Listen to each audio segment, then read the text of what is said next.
இருக்கு.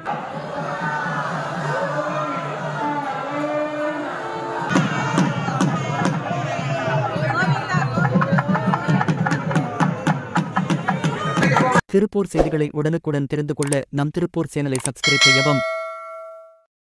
திருப்பூர் பழைய பேருந்து நிலையம் அருகில் அருள்மிகு வீரராகவ பெருமாள் திருக்கோவிலில் வைகுண்ட ஏகாதசி விழா டிசம்பர் 31ஆம் தேதி வெகு விமர்சையாக தொடங்கியது.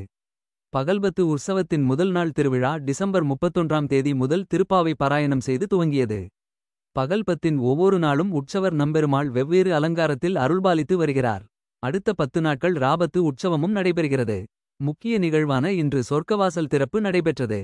கனகவல்லி தாயார் மற்றும் பூமாதேவி சமேத ஸ்ரீ வீரராகவ பெருமாள் மூலவருக்கு திருமஞ்சனமும் அலங்கார பூஜை நடைபெற்றது. தொடர்ந்து கருட வாகனத்தில் வீரராகவ பெருமாள் ராஜ அலங்காரத்தில் எழுந்தருளி சொர்க்கவாசல் வழியாக பிரவேசித்து நம்மாழ்வார் மற்றும் பக்தர்களுக்கு அருள் பாலித்தார்.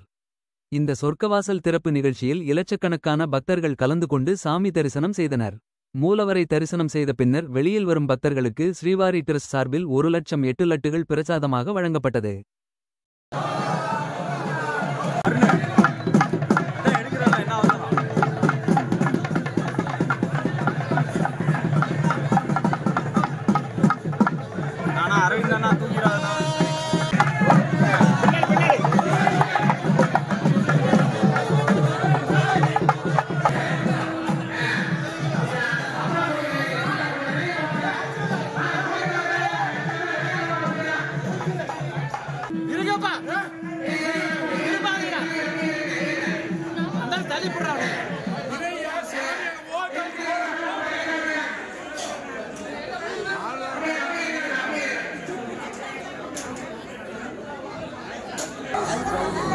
எங்க கிலோ காரம்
திருப்பூர் செய்திகளை உடனுக்குடன் தெரிந்து கொள்ள நம் திருப்பூர் சேனலை சப்ஸ்கிரைப் செய்யவும்.